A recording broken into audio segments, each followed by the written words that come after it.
everyone, welcome back to Greyhack. I know it's been a while since I've gone over this, but I think I finally got my tool down for the most part. There's still some debugging I need to do, but I would go over the whole script, but there's close to 1,000 lines. But to basically get the gist of it, I made a bunch of functions that I can run from this menu. For example, the help function.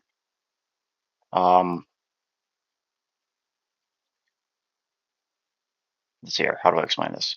So help equals function. So when I call this function, this will print out, and that's the end of that function. So right here, else if my choice equals help, then launch help, or run function help. It's been fun kind of messing around with this. I got decently further into it. I can now get root access to computers, stuff like that. To do that, though, I'm using Vector. Got to call that out because amazing tool. I wouldn't be able to use my tool, honestly, if it wasn't for Vector. But I figured I would show you guys. I need to fix this too. What's in here? It's a very simple tool. You can nmap, exploits, scan, target list. This is how you get roots. You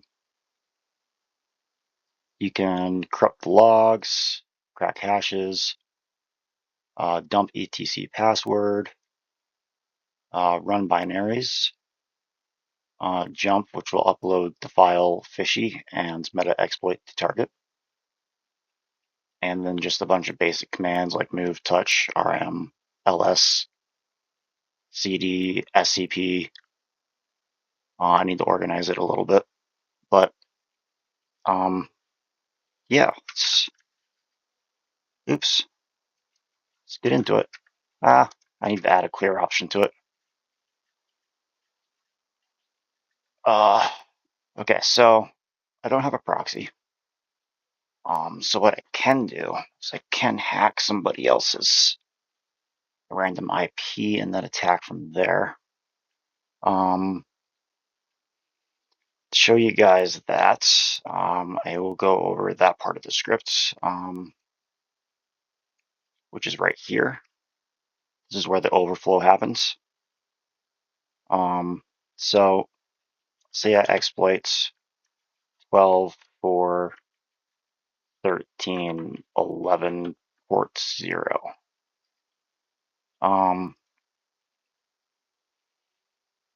So that's where these params come in, the IP and the ports. And then LAN bounce is optional.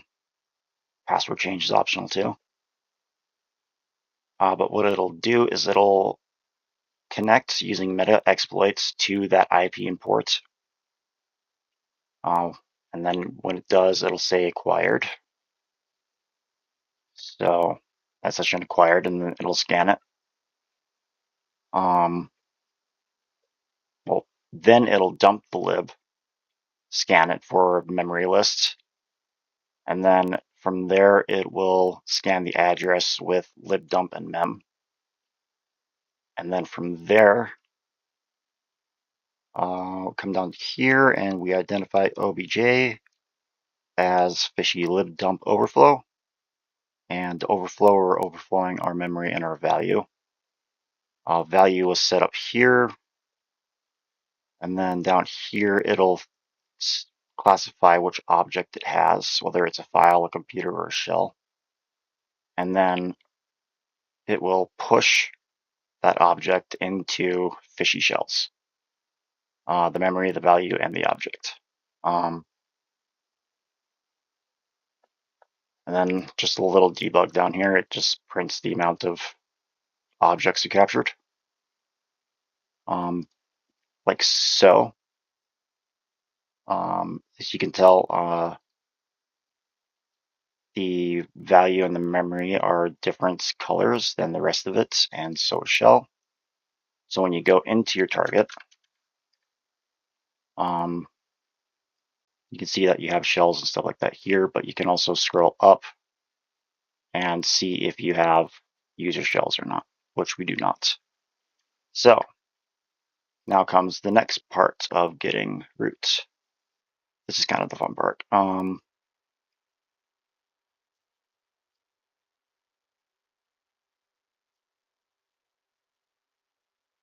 Where is it?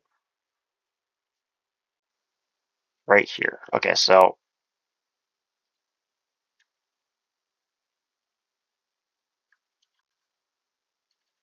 I need to separate that. With get root, oops.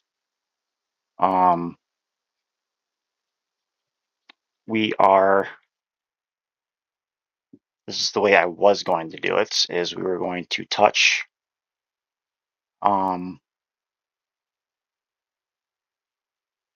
where we wanted to go. We're going to make a source file. And then we were going to set the contents to this right here. And then we were going to build this, and then we were going to launch it, but I couldn't get it to work. So instead, I built it into my own file, which is fishy. So what I can do here is first we need root pass.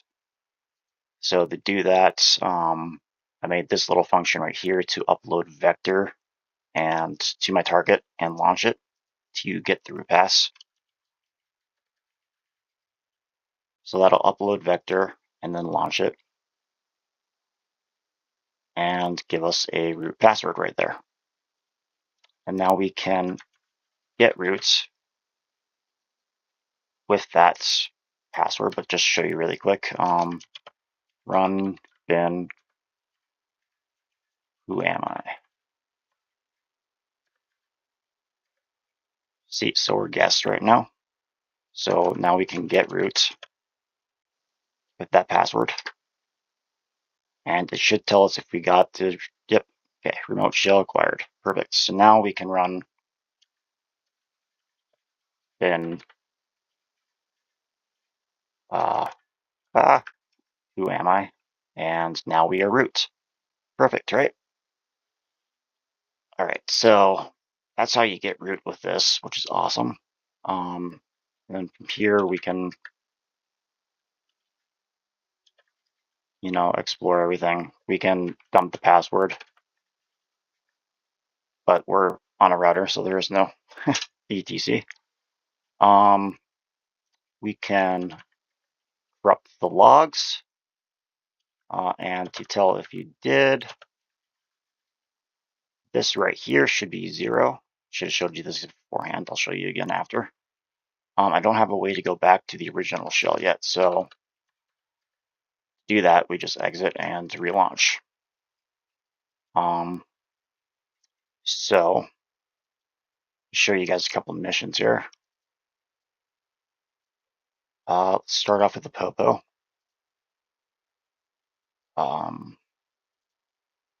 I need the money, so let's do a Popo record 1. Okay, so now we got that.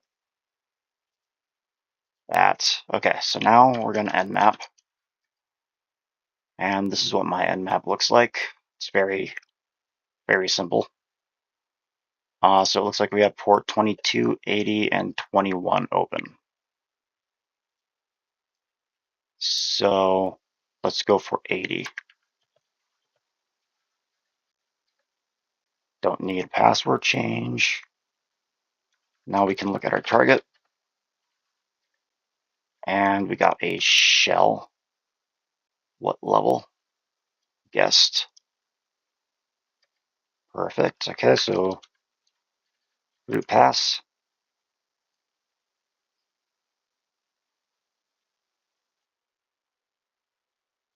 Get root. Oops. With root password.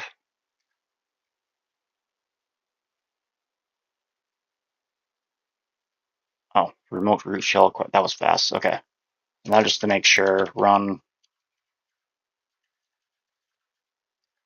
We are root. Okay, so now we can run root police record.exe.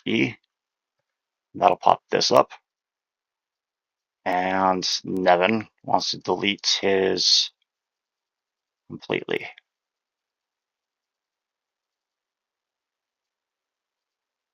Delete. Okay. Now if we ls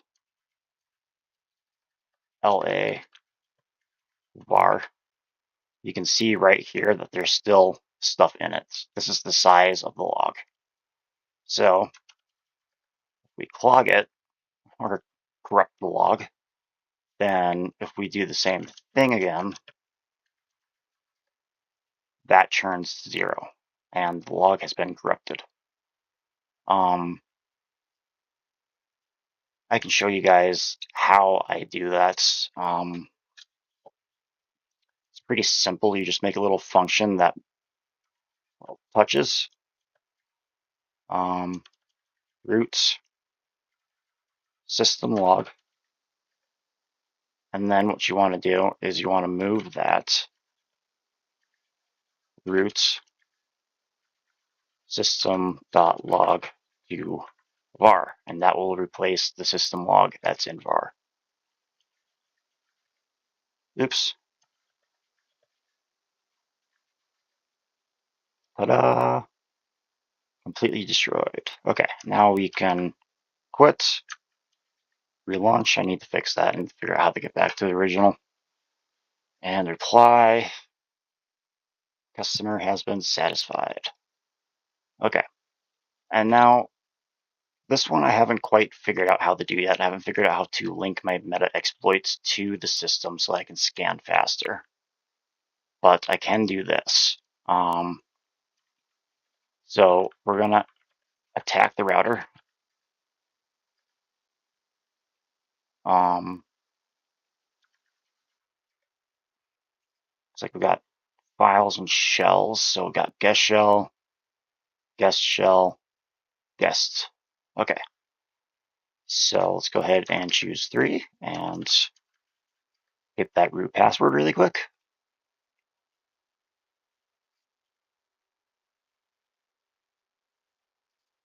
Real quick. Sometimes it takes a minute. Sometimes it's snappy.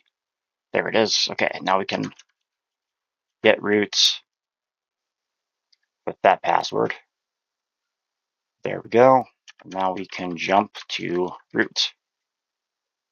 And like I said, that's going to upload this folder to the root folder and meta exploits to lib. So now we're here, we can run roots fishy 5.0. Oh, come on, you piece of butt. Okay, there we go. And now we're in. And now, oh wait, we're gonna have to move roots fishy libsql to lib.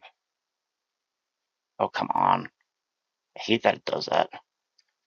Okay, and now if we ls lib, it should be in there. And now we can run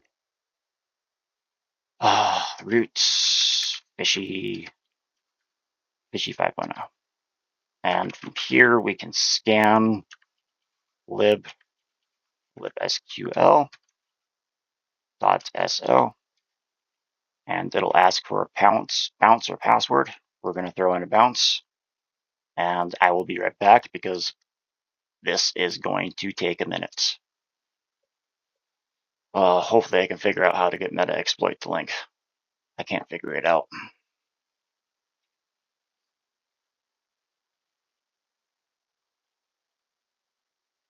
While that's doing its thing, I can go over the scan option if I can find it. I think it's right here. Okay. So with scan, this only works locally, which is why I uploaded fish there and why we're attacking locally on their system. And this is my variable for the bounce. This is useless, shouldn't be there, I don't think.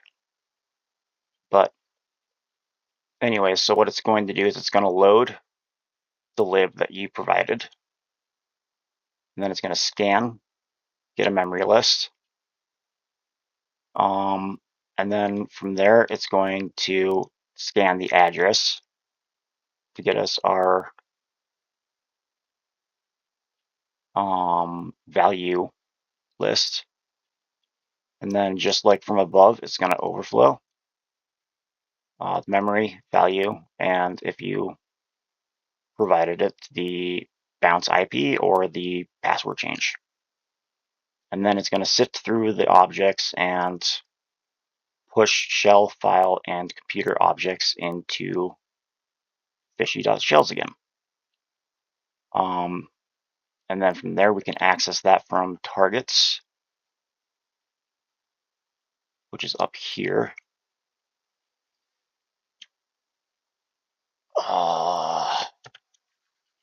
Target. And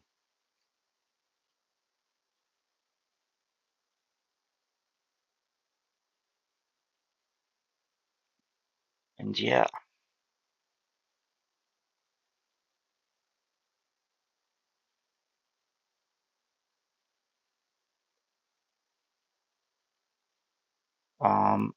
This is a useless function. I don't need that. I don't even know why I have that in there anymore. The one thing I'm having issues with is interacting with computer objects. I've gotten my remove function to work, but ls still fails and drops me back into the last session that I had. So does move. And touch. I don't know if those are things you can do with computer objects, actually, now that I think about it. But you should be able to list the directory. I think cd doesn't work either. I guess we'll find out here.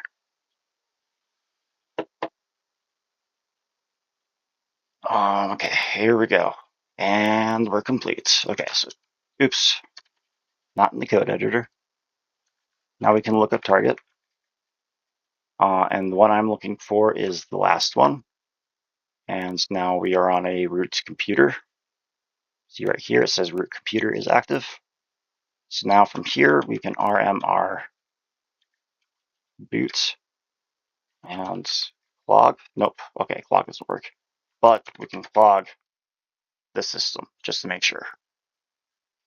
And yeah, now we can respond to this, and that's completed. I don't have an R shell set up. I'm planning on adding that here soon.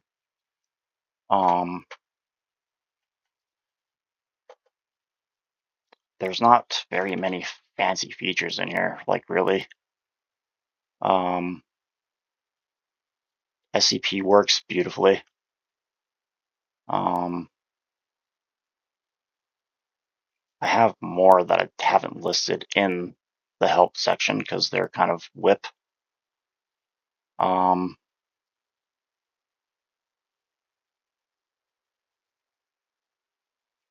Maybe, or did I get them all done? Yep, okay, so you can go away. So I don't need you. I'm gonna change you the term. So this is one that's not in there, but this will just drop you into a terminal.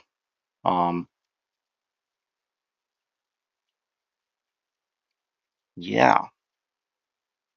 So, like I said, this is the menu. Not up there, down here. The command loop, I guess you could call it. But while the menu is active, this is what you have to work with. It's a pretty simple way to make a script. It's very messy, I will admit, but it worked really well. Let's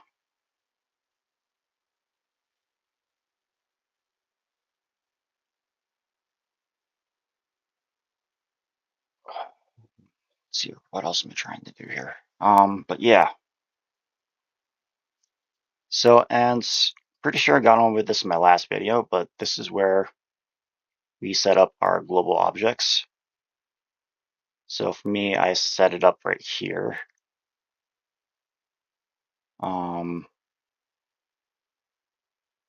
And down here, this is a helper function to help extract text. And this right here is a simple function to, this is the simple function to grab from this list, shuffle it, or yeah, it pulls from that list, shuffles it, and then pops out a random color. And you can see that here. It'll change colors every time you type in help. I don't know why I did that. I just thought it was kind of a fun little thing to do. But yeah, there's that. Is there anything else I can do for you guys, mission-wise? I don't think so.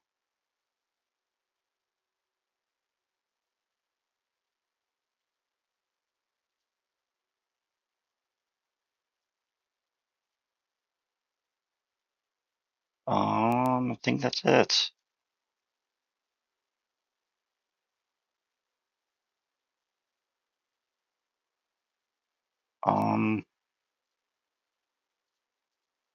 Let's see here.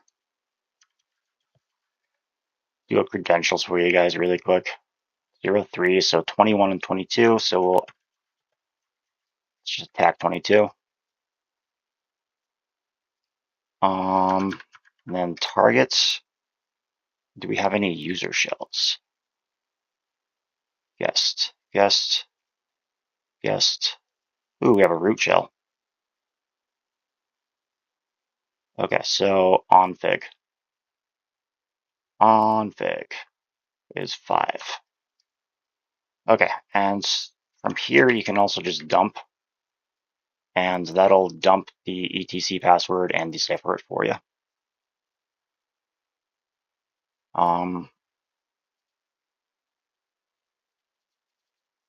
Nah.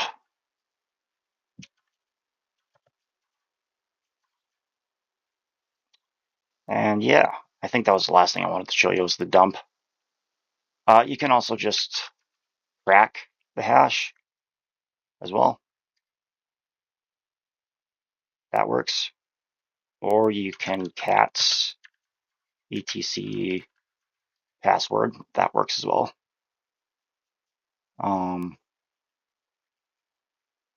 But yeah, there's my tool. If you have any questions or want a copy of it or want to help me try and figure stuff out, just let me know down in the comments below. And as always, I hope you guys have an amazing day. And I will see you in the next video. Bye-bye.